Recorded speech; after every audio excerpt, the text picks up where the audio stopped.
नहीं, आका जनाब मोहम्मद रसूलुल्लाह फरमाते माँ के कदमों के नीचे जन्नत है, हर बाप जन्नत का दरवाजा है। माँ बाप की रजा में रब की रजा है। 10 मौलाना आंगन में बैठा के दुआ करा, गारंटी नहीं है 10 हाजी तेरे घर में बैठ के दुआ करेगा, कोई गारंटी नहीं। तो तौकीर बैठ के दुआ करे, कोई गारंटी नहीं। तो पीर बैठ के दुआ करे, कोई गारंटी नहीं। आका फरमाते तेरी माँ तन्हा अगर आंचल जम्मू में उठा दे, अब तू बम्बे गुजरात मद्रास में अगर मुसीबत में रहोगे, माँ यहाँ दुआ करेगी, तेरी मुसीबत बम्बे में टल जाएगी। आका फरमाते माँ की दुआ गारंटी कबूल। तो उस माँ बाप की दुआ लो ना। लेकिन नहीं, ये नौजवान इतना बिगड़ा है, बचपन में तो गेम खेल के जिंदगी बर्बाद किया, जवानी आई शादी हो गई, अब बहू जहाँ आ गई, अब बहू की बात पूरा परिवार से खेलने लगा। बहू जो जो कहने लगी, 10, 18, 20 साल तक माँ के पास बचेगा, भाई के पास बचेगा, बहन के पास बचेगा। और जहाँ शादी हो गई, घर में बहू घुस गई, वाह अरे बाप, बहू है जादूगर नहीं है। अभी के दौर की बहू शोहर के कान में एक दिन फूंकती है, एक दिन 4 साल असर रहता है। आपके जंगल बस्ती में नहीं, यहाँ बहू बेटी सब दूध के धोवल है, यहाँ फूका फूकी नहीं करता है। ये सब बात हमारे झारखंड में, जहाँ बहू आई अब वो बेटा सबका सुनना छोड़ दिया। इतने नौजवान बैठे हो, किसी ने रघुनाथपुर जाकर के कभी माँ बाप को फोन किया है कि मैं रघुनाथपुर में हूँ या अगल बगल आपके यहाँ मार्केट सामने वो मोड़ है, यहाँ पे हूँ, माँ क्या खाओगी, कुछ लेके जाए? बाबा क्या खाने मन करता है, कुछ लेके जाए? लाते हो आम का मौसम है, 1-1.5 किलो आम लाके माँ बाप के हाथ में दे दो, तेरी माँ नहीं खाएगी, एक आम खाएगी, आधा आम खाएगी, पूरा तेरे बाल बच्चों को खिला देगी। लेकिन तुम्हारी माँ जब दुआ देगी तो आंचल उठा के बहुत ज्यादा दुआ देगी। कभी पूछा नहीं, लेकिन मोड़ पे जाके अपनी बहू फोन लगाएगा कि खैर मन करो हो, और बीवी यहाँ से कर रही है भूख चूक, लड़का चुप के चुप लगे 10 को 15 भूख चूक, मगरिब के टाइम में सास वही बैठे है, बहू अंदर में सास पूछ रहे हम बहू की कहाँ है हमारी, खिलाओ, कौन मना किया है? बीवी को नहीं खिलाओ, किसको खिलाओ? लेकिन बीवी के साथ साथ माँ बाप से मोहब्बत करो, औलाद से मोहब्बत करो, भाई बहन से मोहब्बत करो, समाज से मोहब्बत करो, औलमा से मोहब्बत करो, लेकिन सबसे ज्यादा अपने माँ बाप से मोहब्बत करो, और उससे ज्यादा रसूल मोहब्बत करना गुनाह थोड़ो है। कौन कहता माँ बाप से मोहब्बत, बीवी से मोहब्बत करना गुनाह नहीं। बीवी से प्यार करना, मोहब्बत करना, ये प्यारे आका की सुन्नत है। कैसे अपनी बीवी से मोहब्बत करना सुन्नत, अपनी बीवी को सलाम करना ये रसूल की सुन्नत है।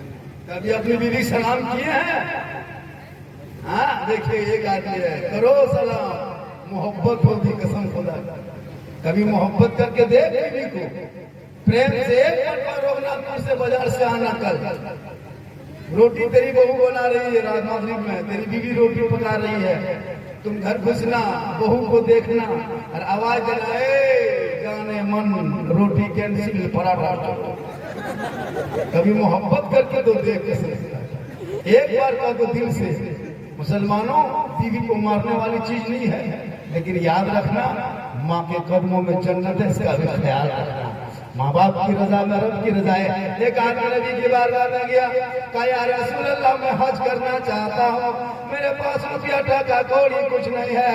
आका फरमाते माँ बाप है कहाँ या रसूल अल्लाह, मेरे माँ बाप हयात है। आका फरमाते पलट के घर चला जा, अपने माँ बाप की खिदमत करना, सेवा करना, चेहरा देखना, घर बैठे बैठे अल्लाह तुम्हें हज मकबूल का सवाब इनायत करेगा। एक आदमी लड़का पढ़ के आया, डॉक्टर बन, घर आया, कहा माँ आपने बहुत खर्चा किया है, मुझको पढ़ाए लिखाए डॉक्टर बनाए, हम चाहते हैं कि माँ बाप का हक अदा कर दें। गौर से सुनिएगा, वो नौजवान लड़का जो पढ़ लिख के आया बाहर से, अंग्रेजी ख्याल का लड़का था, सोचा चलो हम डॉक्टर बन गए हैं, डॉक्टर की डिग्री हासिल कर लिए हैं, अब माँ बाप की खिदमत करके हक अदा कर देंगे। माँ मुस्कुरा के बोली, बेटा जो तुम सोच रहा है ना कि माँ बाप का हक अदा कर देंगे, ए बाबू आज तक दुनिया में किसी ने अपने माँ बाप का हक अदा नहीं किया है बेटा, तुम कैसे कर सकेगा? कहा नहीं माँ, हम हक अदा कर देंगे।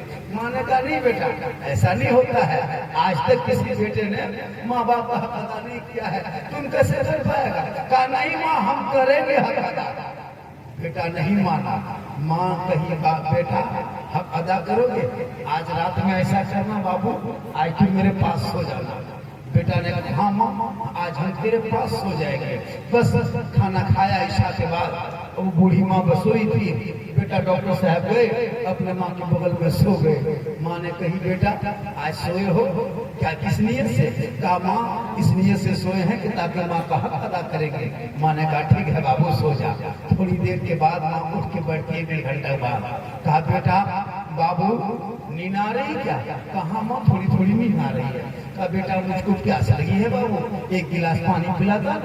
बस डॉक्टर साहब फट से उठा, अदा करने सोया था, फट से उठा, उठ के जाके घर के पास गया, गिलास से पानी निकाला, माँ के हाथ में दिया। बूढ़ी माँ पानी पी, आधा पानी जहाँ लड़का सोता था वहीं बिस्तर में गिरा दिया। बेटा ने कहा माँ पानी यहाँ गिरा दिए। कहा बेटा हाथ कांप गया, दिखाई नहीं दिया, उम्र का तकाजा है, पानी गिर गया, थोड़ा हट के सो जा बेटा। डॉक्टर साहब पढ़ा लिखा था, सोचा माँ बाप का हक अदा करने सोए हैं, थोड़ा बर्दाश्त करना होगा, बगल में हट के सो गए। 1 घंटे के बाद जब उस बेटे को नींद आने लगी, नींद की खुमार होने लगी, आंखें बंद होने लगी, तब उसकी माँ आवाज देती है, ए बाबू बेटा सो गया क्या? लड़का उठ के बैठा, नहीं माँ नहीं सोई, क्या बात है? कहा बेटा प्यास नहीं बुझी है बाबू, थोड़ा और पानी पिलाओ ना। वो लड़का फिर उठा, घड़े के करीब दिया, पानी भी निकाला, फिर माँ को दे दिया। माँ आधा पानी पी ली, फिर वही बिस्तर में पानी गिरा दिया। अब बेटा सोचा माँ 1 मरतबा पानी गिराई, फिर बेटा ने कहा माँ नहीं दिखाई दिया, पानी गिरा दिए। कहा बेटा हाथ कांप गया, चलो सो जाओ ना, बहुत जगह है, घिस के सो जा। बेटा फिर सो गया। जब नींद आ गई, गहरी नींद में बेटा सोया, 1-1:30 बजे रात माँ उठ के बैठ गई। कहा बेटा हे बाबू डॉक्टर साहब सो गया क्या? उठो। का क्या बात है? का प्यास नहीं बुझ रही बेटा, थोड़ा गर्म करके पनिया दो, नमक चीनी मिला के। लड़का फिर उठा, लकड़ी जलाया, चूल्हा में दिया, फिर वहां से डेगची चढ़ाया, फिर पानी चपाया, फिर डेगची चपा के पानी गर्म किया, फिर निकाला, फिर माँ को हाथ में गर्म पानी दिया, फिर माँ आधा पानी पी, फिर बिस्तर में गिरा दिया।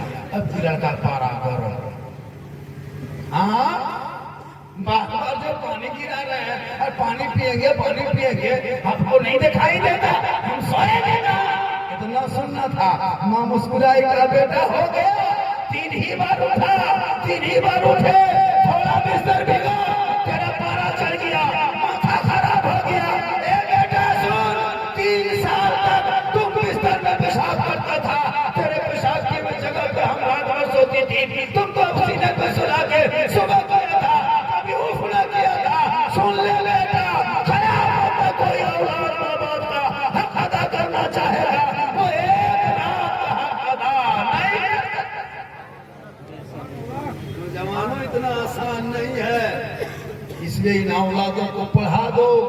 जब पढ़ा लिखा मुआशरा बनेगा, लोग शराब नहीं पिएंगे, पढ़ा लिखा मुआशरा होगा, लोग जुआ नहीं खेलेंगे, पढ़े लिखे घर में औलाद बाल बच्चे होंगे, वो बेटा माँ बाप को सताएगा नहीं।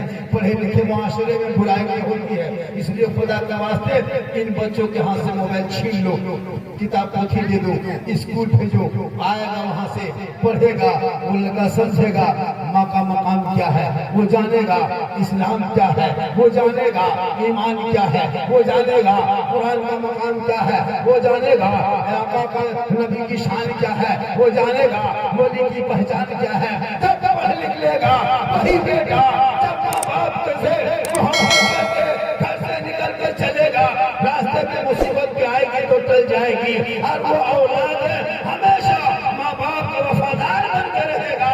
तो मरने के बाद आपके चेहरे पे रोशनी होगी और जब यहाँ भी